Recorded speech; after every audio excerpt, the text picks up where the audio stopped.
सूरह यासीन के नज़ुल से पहले काफिरों ने तकब्बुर के साथ नबी को चैलेंज किया, कौन इन मुर्दा हड्डियों को दोबारा जिंदा करेगा?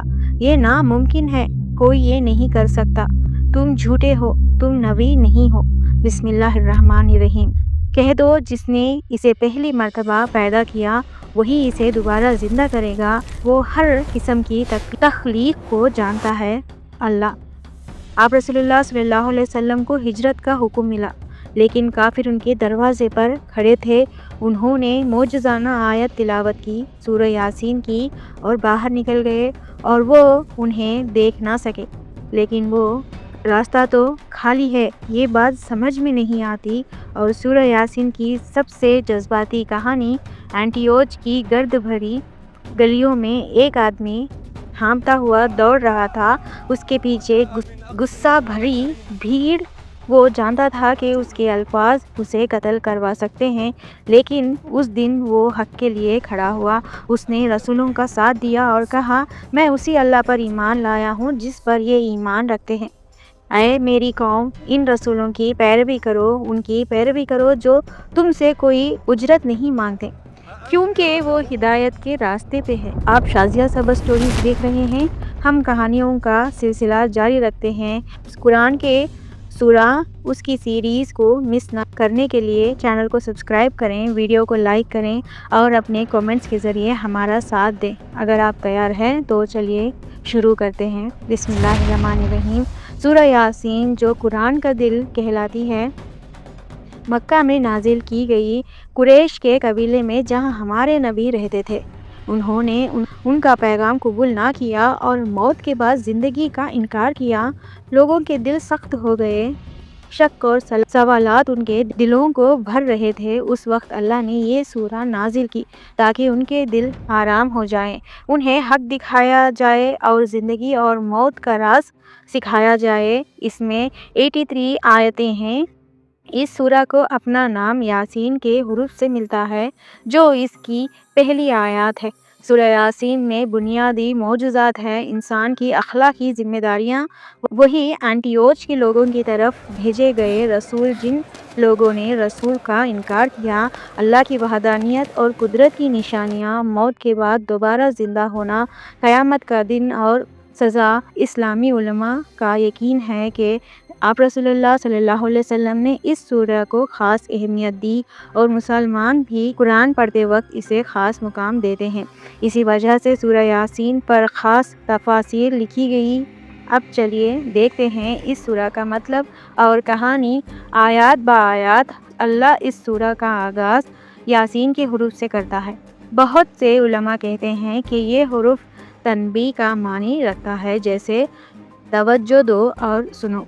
बहुत से ये भी कहते हैं कि यहाँ अल्लाह नबी को मुखातिब कर रहा है। ऐ बुजुर्ग, हिकमत से भरे हुए कुरान की कसम, ऐ रसूल, बिलाशुबा तुम रसूलों में से हो। अल्लाह अपने ही कलाम की कसम खाता है।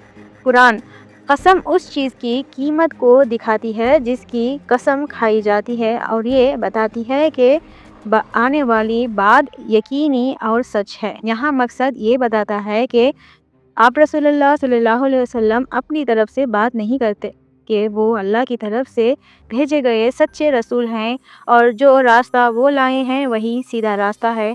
लेकिन अल्लाह अपनी भेजी हुई किताब और अपने हाकिम की कसम क्यों खाता है? ये सवाल पहले मुश्किल लग सकता है। कुछ काफिर ये भी कहते हैं कि खालिक कसम क्यों खाए, लेकिन एक अहम बात है, कुरान इंसानों से गुफ्तगू के लिए नाजिल किया गया है। इस पर गौर करो।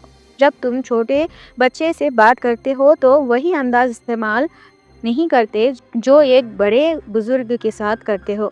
तुम ऐसे अल्फाज चुनते हो जो बच्चा समझ सके, लेकिन इससे तुम अपना मकाम कम नहीं करते। इसका मतलब सिर्फ ये होता है कि तुम ठीक तरीके से बात करते हो। इसी तरह अल्लाह कुरान में बात करता है ऐसे अंदाज में जिसे इंसान समझ सके। कसम के अल्फाज इस अंदाज का हिस्सा है। अल्लाह का कसम खाना उसे इंसानों के दर्जे तक नहीं लाता, कभी भी नहीं। ये लोगों को पैगाम की पूरी यकीनियत समझाने का तरीका है। जैसे इंसान कसम खाता है ताकि दिखाए कि वो अपनी बात पर कायम है, अल्लाह दिखाता है कि कुरान का हक بالکل یقینی ہے۔ علی صراط مستقیم، تم بالکل سیدھے راستے پر ہو۔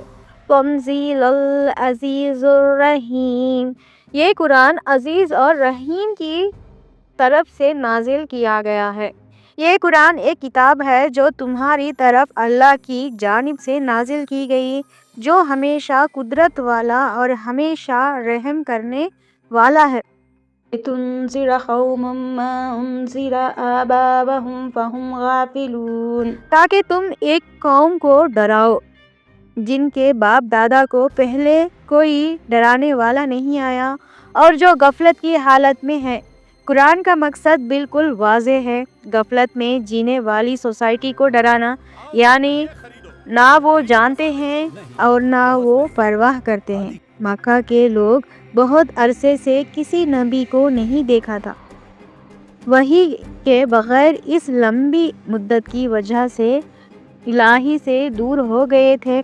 پیغام قریش قبیلے سے شروع ہونا تھا اور پھر دھیرے دھیرے پوری انسانیت تک پہنچنا تھا۔ لَقَدْ حَقَّ الْقَوْلُ عَلَىٰ أَكْثَرِهِمْ فَهُمْ لَا يُؤْمِنُونَ، یہ آیت ایک خوفناک حقیقت بتاتی ہے، کچھ لوگ اپنی ضد اور ضدی فیصلوں کی وجہ سے پہلے ہی عذاب کے مستحق بن چکے ہیں، یعنی سزا۔ جب کوئی انسان لگاتار استعمال کرتا رہتا ہے اپنی اختیاری قدرت کو برائی کے لیے، تو دل دھیرے دھیرے حق کے لیے بند ہو جاتا ہے۔ إِنَّا جَعَلْنَا فِي أَعْنَاقِهِمْ أَغْلَالًا فَهِيَ إِلَى الْأَذْقَانِ فَهُمْ مُقْمَحُونَ، ہم نے ان کی گردنوں میں لوہے کے طوق ڈال دیے ہیں جو ان کی ٹھڈیوں تک پہنچتے ہیں، اس لیے ان کے سر اوپر اٹھائے ہوئے ہیں۔ وَجَعَلْنَا مِن بَيْنِ أَيْدِيهِمْ سَدًّا وَمِن خَلْفِهِمْ سَدًّا فَأَغْشَيْنَاهُمْ فَهُمْ لَا يُبْصِرُونَ، ہم نے ان کے آگے ایک دیوار لگا دی اور ایک دیوار ان کے پیچھے، اور ہم نے انہیں ڈھک دیا اس لیے وہ دیکھ نہیں سکتے۔ یہ آیات بیان کرتی ہے کافروں کی اندرونی حالات ایک طاقتور مثال کے ساتھ۔ ان کی ضد اور تکبر ان کی گردنوں کے گرد لوہے کے طوق کی طرح ہے۔ ان کے سر بلند ہیں، یعنی وہ اتنے متکبر ہیں کہ جھک کر دیکھ نہیں سکتے اور اپنے پاؤں کے نیچے موجود حق کو بھی نہیں دیکھ سکتے، وہ صرف اپنی انا کو دیکھتے ہیں۔ دیوار ان کی اپنی ضد اور جمے ہوئے خیالات ہیں جو حق کو ان تک پہنچنے سے روکتا ہے۔ ان کے آگے مستقبل کا خوف اور آخرت کا انکار، اور ان کے پیچھے دنیا کی محبت دیواریں موجود ہیں۔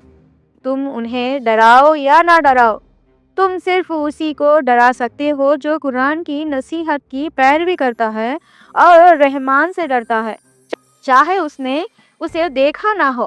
مغفرت کی خوشخبری دو اور ایک عزت دار نبی کی تنبیہ سب تک پہنچتی ہے، لیکن فائدہ صرف ان لوگوں کو ہوتا ہے جن کا ارادہ صاف ہوتا ہے۔ یہاں حسیات کا تصور، ادب بھرا خوف بہت اہمیت رکھتا ہے۔ جو شخص اللہ کو ادب کرتا ہے بنا دیکھے بھی اور قرآن کی پیروی کرتا ہے، تنبیہ سے فائدہ اٹھاتا ہے، ان کا اجر صرف جنت ہی نہیں بلکہ اللہ کی مغفرت بھی ہے۔ اور ہر چیز ہم نے امام مبین میں محفوظ کر رکھا ہے، انشاءاللہ ہم واپس لے آئیں گے، یقیناً ہم مردوں کو دوبارہ زندہ کریں گے۔ ہم ان کے ہر اعمال کو لکھتے ہیں اور ہر وہ نشانی جو وہ پیچھے چھوڑ جاتے ہیں، ہر وہ چیز واضح طور پر محفوظ اور لکھی ہوئی ہے امام مبین نام کی کتاب میں۔